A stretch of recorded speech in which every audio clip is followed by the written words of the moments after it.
O que exatamente nós vamos estudar na disciplina Direito Penal 1? Bom, nós vamos começar do início. Eu quero dar a vocês uma perspectiva do que é o direito penal, do para que ele serve, como ele funciona, quais são as teorias que sustentam efetivamente a possibilidade de um direito penal, ou seja, o que autoriza o Estado a simplesmente prender uma pessoa por ter cometido erros, né? Por assim dizer. Ou por que o Estado prende algumas pessoas que cometeram alguns erros, mas não prende pessoas que cometeram outros erros, por assim dizer. E ainda, né, tentando recuperar aqui um pouco da crítica criminológica. Será que o direito penal funciona da mesma maneira para cada um dos casos? E será que a lei se comporta de maneira imparcial quando nós estamos tratando de pessoas diferentes? É evidente que vocês sabem que o mundo real é bem diferente do mundo abstrato pensado por Kelsen, né?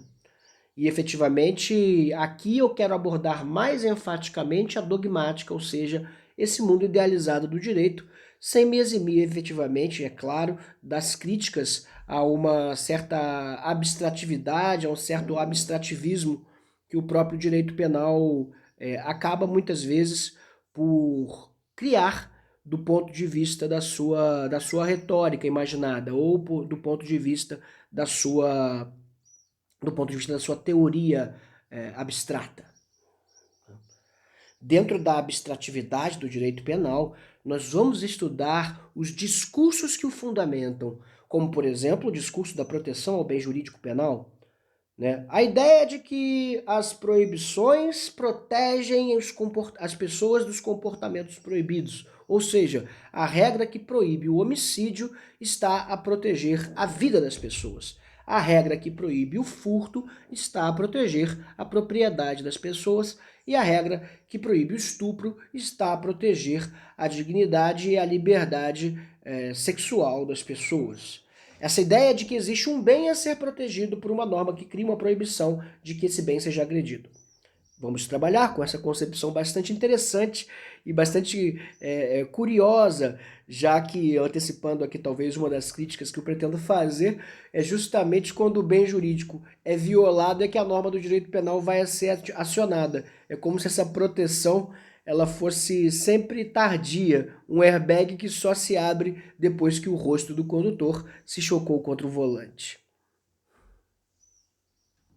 Bom, efetivamente, sem querer antecipar as críticas que eu pretendo traçar, sem querer antecipar as visões que eu pretendo explanar, vamos falar também efetivamente da estrutura da norma e recuperar um pouco dos conhecimentos da teoria geral do direito através de uma análise do que seriam as normas jurídicas e de quais seriam as normas que comporiam o direito penal. Vamos falar de funtores deônticos, vamos falar, por exemplo, dos 3 tipos de norma. Você sabia que todas as normas podem ser reduzidas a 3 comandos normativos básicos?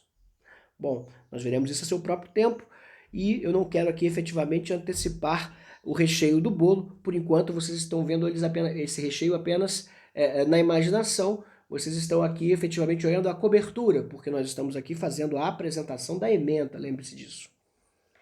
Bom, dito isso, nós vamos estudar um pouco da principiologia do direito penal, ou seja, quais são as regras fundamentais que permitem às pessoas chamar o direito penal de sistema. Quais são os pensamentos básicos que, concatenados, formam esse pano de fundo que permite que a gente possa chamar o direito de um todo coerente. Quais são os princípios, os fundamentos axiológicos do direito? Quais são os valores sociais que o direito penal expressa e quais são efetivamente essas bases morais e para que elas servem. Vamos estudar também efetivamente, e aí já adentrando mais profundamente a dogmática do direito penal, ao estudarmos o princípio da legalidade, provavelmente o princípio mais importante do direito, por ser seu princípio fundante na sua forma jurídica atual, estudarmos a partir de então o artigo 1º do Código Penal, que fala que não há crime sem lei anterior que o defina e nem pena sem prévia cominação legal, o princípio da legalidade expresso no Código Penal, no artigo 1º. E a partir daí, desenvolver todos os artigos até o artigo 30. Né? No direito penal, a gente tem a divisão em parte geral e parte especial. E aqui nós estamos começando a estudar a parte geral do direito penal. Nós estamos aqui no início desse estudo fascinante e aqui eu quero apresentar os fundamentos desse mecanismo jurídico que nós chamamos de direito penal e que nós já vimos aqui numa palhinha, que serve mais ou menos para compor acusação e defesa.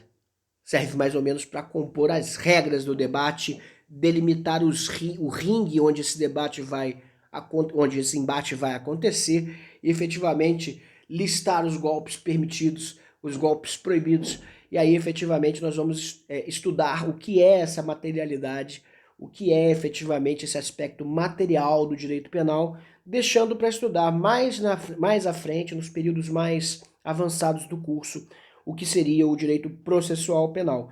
É claro que se você for curiosa ou curioso bastante, você pode dar uma fuçada aqui no meu canal do YouTube e assistir os vídeos que estão colocados aqui com os títulos conforme as disciplinas. Eu não vou me sentir nem um pouco chateado com isso, afinal de contas, a curiosidade é o que há de mais importante no aprendizado de alguém.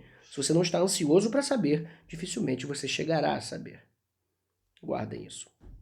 Bom, se nós estamos falando aqui, então, de um direito penal que se pauta nessas condições de, primeiro, criar um aspecto geral e depois tratar dos crimes em espécie na parte especial, nós temos que falar efetivamente que na parte geral a gente vai começar a desenvolver uma série de teorias que farão a coerência desse sistema ser palpável e efetivamente vão servir de tópicos para a argumentação. Nós precisamos, para começo de conversa, definir o que é crime. E aí a segunda unidade do nosso curso efetivamente vai tratar da teoria do delito. Mas antes, nós vamos ter que definir algumas coisas, como, por exemplo, o lugar do crime, o tempo do crime, quais são as regras que vão valer quando o crime acontecer em tal ou qual lugar, um homicídio praticado na Argentina por um brasileiro contra um brasileiro. Será que esse homicídio deve ser julgado pelas leis brasileiras ou leis argentinas? Ou, por outro lado, se eu disparo uma arma de fogo no dia 1º de janeiro, a vítima fica internada e vem a óbito no dia 10 de janeiro, qual foi efetivamente a data do crime? 1º de janeiro ou 10 de janeiro? Isso é importante porque pode haver uma modificação legislativa em curso. E é por isso mesmo que nós vamos estudar também a forma através da qual as leis penais podem se revogar ou podem ter uma ultratividade. Vamos estudar os efeitos da lei penal mais benéfica, os efeitos da lei penal mais grave e os efeitos da lei penal temporária ou excepcional. E vamos estudar tudo isso na primeira unidade do curso. Vamos esperar que não seja coronavírus. Torcida acontece, mas pensem de forma positiva, pelo menos vocês estão do outro lado da tela. Bom, a segunda unidade do nosso curso vai contemplar efetivamente a teoria do delito e a unidade mais importante desse curso de Direito Penal. Por que razão eu estou dizendo que é a unidade mais importante?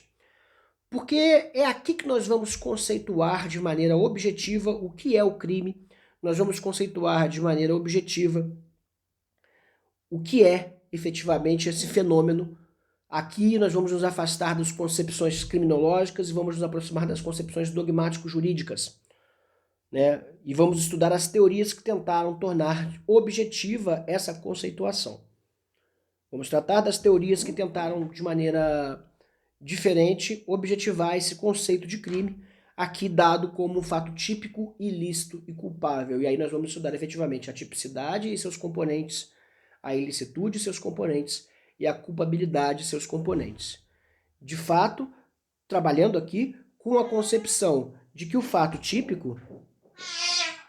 Esse gato está atrapalhando a minha aula, o que eu posso fazer?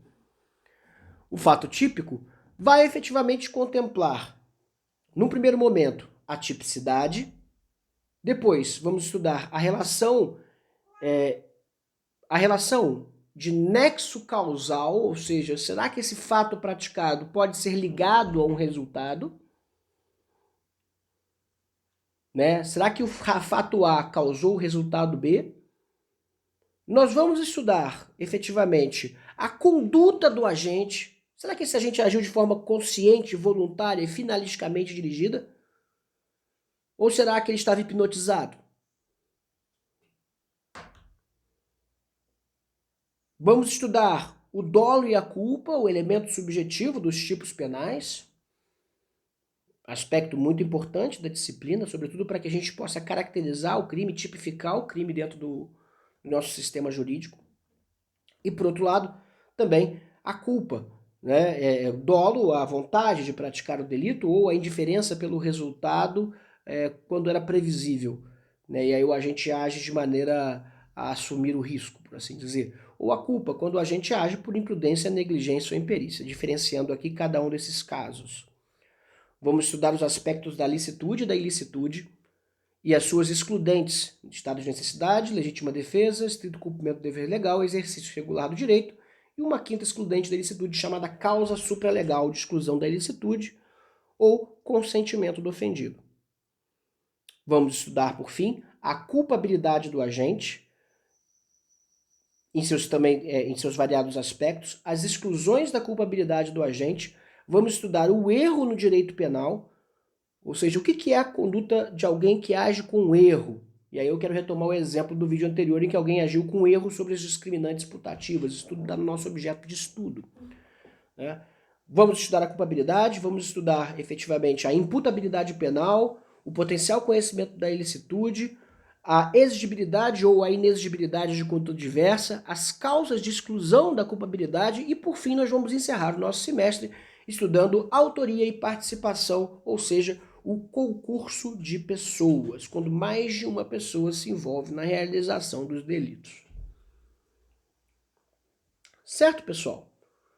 Muito obrigado. Agora eu vou fazer um pequeno vídeo sobre a bibliografia adotada